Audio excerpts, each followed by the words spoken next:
Hello students, आज का हमारा टॉपिक है साइटोप्लाज्म में पाए जाने वाले विभिन्न भाग संरचनाएं, सजीव संरचनाएं जिन्हें ऑर्गेनेल्स भी कहते हैं।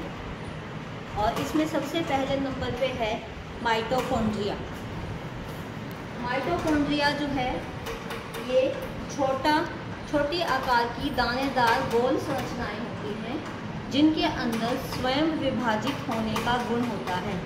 अपने आप विभाजित होकर एक से दो बनना, जैसे अमीबा जो है एक से दो अपने आप विभाजित होकर वो बन जाता है। ये सभी कोशिकाओं में होते हैं, केवल RBC रेड ब्लड सेल लाल रक्त कोशिकाओं में, कणिकाओं में ये नहीं होते हैं। और इनका क्या काम होता है कि ये जब स्वयं विभाजित होती हैं तो उस समय इनको मदद करते हैं राइबोसोम्स के द्वारा, DNA राइबोसोम्स और रेस्पिरेटरी सिस्टम के अंदर जो एनर्जी देने वाले एंजाइम्स होते हैं वो सब इसकी मदद करते हैं। इसके बाद है इसकी संरचना होती है माइटोकॉन्ड्रिया की। उसके बाद इसका फंक्शन, इसको कोशिका का पावर हाउस कहा जाता है। पावर हाउस का मतलब क्या होता है?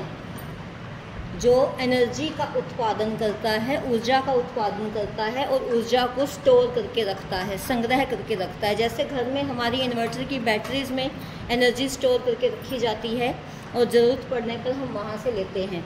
ऊर्जा का उत्पादन जो होता है वो ऊर्जा बनती है कार्बोज और वसा के ऑक्सीकरण से। उसके बाद ऊर्जा के साथ साथ जल वाष्प भी बनता है और ये इसको स्टोर करके जो रखते हैं ATP की फुल फॉर्म है एडिनोसिन ट्राइफॉस्फेट, उसके रूप में इसको ATP मिल भी कहते हैं, उसके रूप में इसको रखते हैं।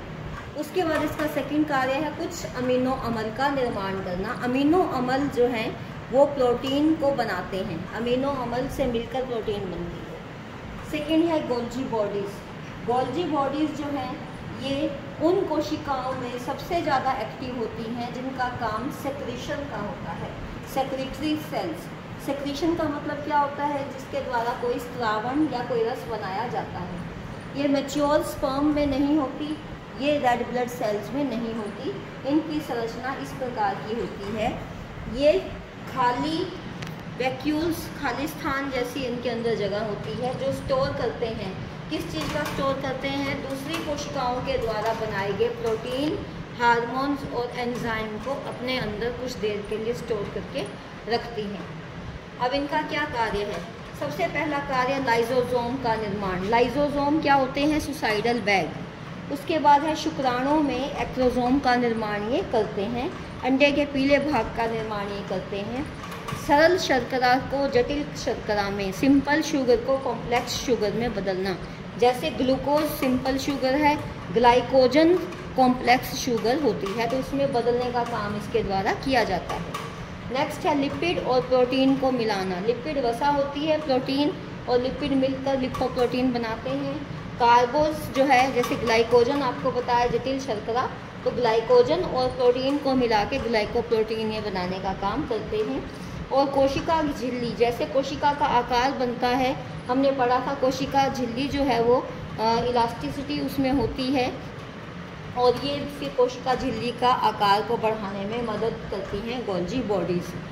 उसके बाद 7 पॉइंट है प्रोटीन और लिपिड्स का संग्रहित करना। संग्रह करने से पहले उसको वो शुद्ध करते हैं, साफ़ करते हैं, उसके आसपास एक झिल्ली बनाकर उसको अपने अंदर स्टोर करके रखता है। 8वां पॉइंट, प्रोटीन वाले स्राव को, जो सेक्रीशंस या स्राव जिनके अंदर प्रोटीन होता है उनको जहाँ पर भेजना हो उसका ऑर्डर, उनका निर्देश ये देते हैं कि वहाँ पर आप जाके अपना काम करो। 9th है आसपास से सामग्री अवशोषित करना। इसके आसपास का जो वातावरण होता है वहाँ से सामग्री को अवशोषित, क्योंकि ये खाली बैग की तरह होते हैं वैक्यूल्स, तो वहाँ से चीज़ों को अवशोषित करके अपने अंदर ये संग्रह कर लेते हैं। तो हमने पढ़ा माइटोकॉन्ड्रिया जो कोशिका का पावर हाउस है। सेकंड हमने पढ़ा गोल्जी बॉडीज़ जो सेक्रीशन करना और स्टोर करने का काम करते हैं। तीसरा है लाइजोसोम। लाइजोसोम को कोशिका का सुसाइडल बैग भी कहते हैं। सुसाइडल बैग और ये छोटी गोल आकार की रचनाएं होती हैं जिसके ऊपर सिंगल लेयर वाला इकहरा आवरण है और उसके अंदर हाइड्रोलिटिक एंजाइम भरा हुआ होता है। जब तक ये कोशिका की झिल्ली, जब तक ये इकहरा आवरण सुरक्षित है, इसको सुरक्षित या स्वस्थ रखते हैं कोलेस्ट्रॉल और कॉर्टिसोन। तो जब तक ये सुरक्षित है, इसके अंदर भरा हुआ हाइड्रोलिटिक एंजाइम इनएक्टिव रहता है, अक्रियाशील रहता है। जैसे इसका आवरण फट जाता है, ये हाइड्रोलिटिक एंजाइम साइटोप्लाज्म में बिखर जाता है और कोशिका को नष्ट कर देता है। ठीक है, उसके बाद है इसके फंक्शन। इसका सबसे पहला फंक्शन है ऊर्जा देना। जब आप फास्ट रखते हो, जब आप खाना नहीं खाते हो, स्टारवेशन, खाना नहीं मिला किसी भी कारण से, उस समय कोशिका को ऊर्जा देने का काम ये राइबोसोम्स करते हैं। कोशिका के अंदर जो भी ऊर्जा होती है, कार्बोस, प्रोटीन, वसा, उनसे ऊर्जा देकर ये उसको एनर्जी प्रोड्यूस करने का काम करते हैं। उसके बाद जो हमारे शरीर में कोशिकाएं मरती रहती हैं, उन कोशिकाओं को हटाकर ये सफाई करने का काम करते हैं, क्योंकि इनका लाइसोसोम उसको हाइड्रोलिटिक एंजाइम उसको नष्ट कर देता है। तीसरा, शरीर में कोई भी जहरीले पदार्थ हैं, विषैले तत्व हैं, बैक्टीरिया है, वायरस है, जो भी एंटर करते हैं उनको ये मार देता है, नष्ट करता है। तो ये हमारी रोग निरोधक क्षमता को बढ़ाता है। चौथा, पुनः निर्माण का केंद्र। कोशिका के अंदर जो जो पदार्थों को हमने खंडित किया, उसमें से जो हमारी काम की चीज़ें हैं, उनको ये दोबारा से उनसे रिसाइकिल करके कुछ और बना लेता है। तो ये पुनः निर्माण का केंद्र भी ये होता है। और जब फर्टिलाइजेशन या निषेचन होता है, फर्टिलाइजेशन और निषेचन का मतलब क्या होता है? जब ओवम और स्पर्म मिलते हैं, ओवम और स्पर्म मिलने के समय ओवम गोलाकार का होता है और स्पर्म जो है वो इस तरह से होता है, और स्पर्म को ओवम के अंदर एंट्री करनी होती है। तो यहाँ पर उसकी बाहरी झिल्ली को बचाने के लिए इसके यहाँ टिप पर लाइसोसोम होते हैं, और ये लाइसोसोम उसको नष्ट कर देते हैं, पचाने का काम करते हैं। ठीक है, तो ये वहाँ पर फर्टिलाइजेशन के समय ये मदद करता है। उसके बाद नेक्स्ट आता है राइबोसोम्स। राइबोसोम्स क्या हैं? राइबोसोम्स जो होते हैं ये छोटी गाढ़े दानेदार गोल अवयव होते हैं। ये लाइसोसोम से भी छोटे होते हैं, और ये हमारे साइटोप्लाज्म में कुछ फ्री घूम रहे होते हैं और कुछ चिपके हुए होते हैं एंडोप्लाज्मिक रेटिकुलम, उसकी दीवार के ऊपर छोटी छोटी गोल रचनाएं। तो ये देखो, ये एंडोप्लाज्मिक रेटिकुलम जो है इसकी दीवार के ऊपर ये समतल है, इस पे नहीं चिपका हुआ, जिस पे चिपका हुआ है वो दानेदार ग्रेनुलेटेड एंडोप्लाज्मिक रेटिकुलम होता है। तो या तो ये साइटोप्लाज्म में फ्री घूम रहे होते हैं, या ये चिपके हुए होते हैं एंडोप्लाज्मिक रेटिकुलम की दीवार के ऊपर या केंद्रक की दीवार के ऊपर, और ये बिना किसी झिल्ली के होते हैं, इनकी बाहर कोई अलाइनिंग नहीं होती। इसके दो भाग होते हैं, 2 उप यूनिट्स, पहला एक बड़ा एक छोटा, और जब भी प्रोटीन बनाना हो तो ये दोनों मिल जाते हैं। हम राइबोसोम को प्रोटीन की फैक्ट्री कहते हैं। इसका काम क्या है? प्रोटीन की फैक्ट्री। प्रोटीन बनाने के लिए ये स्थान भी देता है और प्रोटीन बनाने के लिए ये एंजाइम्स भी देता है। तो अगर जो फ्री घूमने वाले जो हैं साइटोप्लाज्म, वो प्रोटीन बनाते हैं हमारी स्किन के लिए, हमारी मसल्स के लिए और हमारी रेड ब्लड सेल्स के लिए। और जो चिपके हुए हैं एंडोप्लाज्मिक रेटिकुलम की दीवार के साथ, उनके द्वारा प्रोटीन बनता है अग्नाशय रस के लिए, अमाशय रस के लिए। अमाशय हमारा स्टमक होता है, अग्नाशय हमारा पैंक्रियाज होता है, और लीवर का स्राव। इन तीनों के द्वारा जो स्राव या सेक्रेशन बनाया जाता है, वो भोजन के पाचन में सहायता करता है, डाइजेशन के लिए।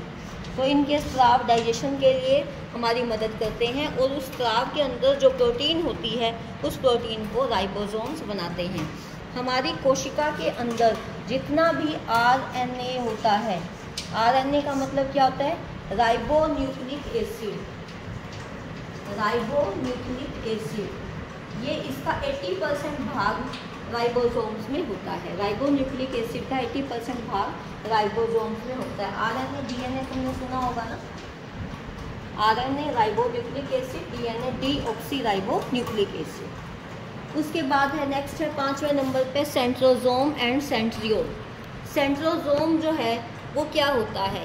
ये केंद्रक के पास कुछ ऐसा साइटोप्लाज्म होता है जो दाने रहित होता है, जिसमें ग्रेन्यूल्स या दाने नहीं होते। केंद्रक के नज़दीक होता है। वैसे तो हमने एक्टोप्लाज्म और एंडोप्लाज्म पढ़ा था ना, एंडोप्लाज्म में दानेदार होता है, पर एंडोप्लाज्म जो केंद्रक के नज़दीक है उसमें भी कुछ साइटोप्लाज्म जो दाने रहित है वो उसको सेंट्रोजोम कहते हैं। और सेंट्रियोल क्या होता है? छोटी छोटी ट्यूब जैसी रचनाएं, छोटी छोटी ट्यूब जैसी हैं, तो इनको हम माइक्रो ट्यूब्यूल्स कहते हैं।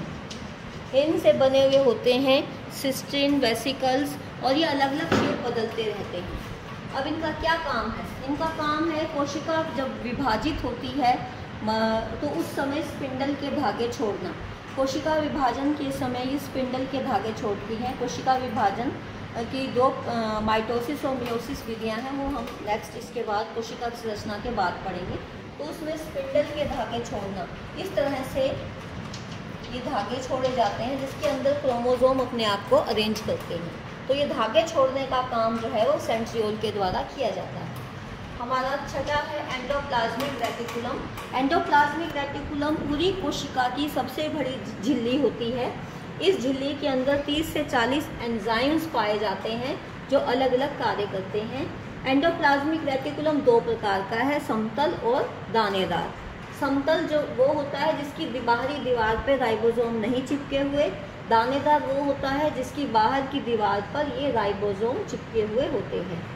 इसका जो काम होता है, जो समतल एंडोप्लाज्मिक रेटिकुलम होती है, जो इसके ऊपर राइबोसोम्स नहीं चिपके हुए होते, ये इसके द्वारा ये ज़्यादातर हमारे एडिपोज टिश्यूज़ में, एडिपोज टिश्यू जो वसा में चर्बी होती है उसको एडिपोज टिश्यू कहते हैं।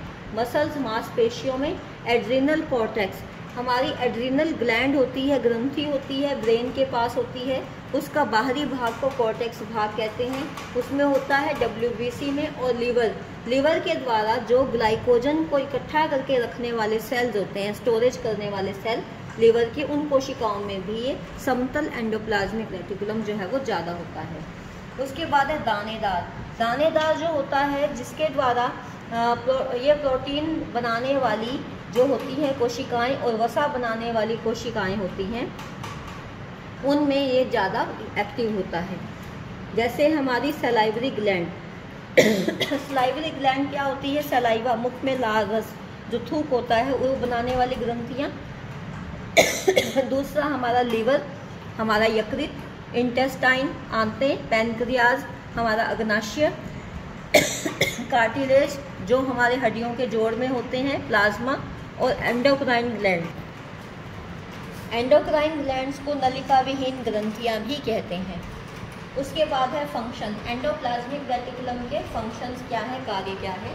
ये कोशिका को सहारा देते हैं। जैसे हमारे शरीर में हड्डियां पूरे शरीर को सहारा देती हैं, कंकाल तंत्र बनता है उनसे, उसी तरह से कोशिका को सहारा देता है एंडोप्लाज्मिक रेटिकुलम।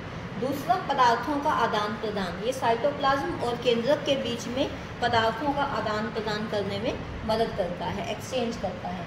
तीसरा, संश्लेषण मीन्स बनाना, निर्माण करना। इनके द्वारा फैट का, स्टीरॉयड्स का और कोलेस्ट्रॉल का निर्माण किया जाता है। चौथा कार्य है स्टोरेज का, संग्रहण का। ये प्रोटीन को स्टोर करके रखता है। पांचवा कार्य है अवयव के लिए स्थान बनाना। ये जो सारे साइटोप्लाज्म में पदार्थ अवयव उपस्थित होते हैं, इन सबको निश्चित स्थान ये एंडोप्लाज्मिक रेटिकुलम देता है। छठा, ग्लाइकोप्रोटीन का निर्माण। ग्लाइकोप्रोटीन हमने पढ़ा था, ग्लाइकोजन और प्रोटीन को मिलाकर जो बनता है ग्लाइकोप्रोटीन, तो ये भी ग्लाइकोप्रोटीन का निर्माण एंडोप्लाज्मिक रेटिकुलम भी करता है। सातवां, ग्लाइकोजन और वसा का चयापचय। शरीर में ग्लाइकोजन और वसा का उपयोग, चयापचय, निर्माण और सब इसके अंदर होता है। 8 पॉइंट है नाड़ी संवेदनाओं का स्थानांतरण। हमारी नर्व्स के द्वारा, नाड़ियों के द्वारा जो भी संवेदनाएं जो हम महसूस करते हैं, सेंसेस जो होती हैं, उनको एक जगह से दूसरी जगह भेजने के लिए एंडोप्लाज्मिक रेटिकुलम काम करता है। और संश्लेषण के लिए अधिक सतह प्रदान करना। अगर हम सीधा एक लाइन खींचें तो वो कम होती है, घुमावदार नलिकाओं की वजह से पूरा सरफेस एरिया, सतह बढ़ गई है, तो जितनी ज़्यादा सतह बढ़ेगी उतनी ही ज़्यादा सतह संश्लेषण के लिए मिल जाती है। तो इस तरह से ये एंडोप्लाज्मिक रेटिकुलम जो है वो कोशिका के लिए महत्वपूर्ण कार्य करता है। इसके बाद बाकी न्यूक्लियस के बारे में हम अगले वीडियो में पढ़ेंगे। Thank you.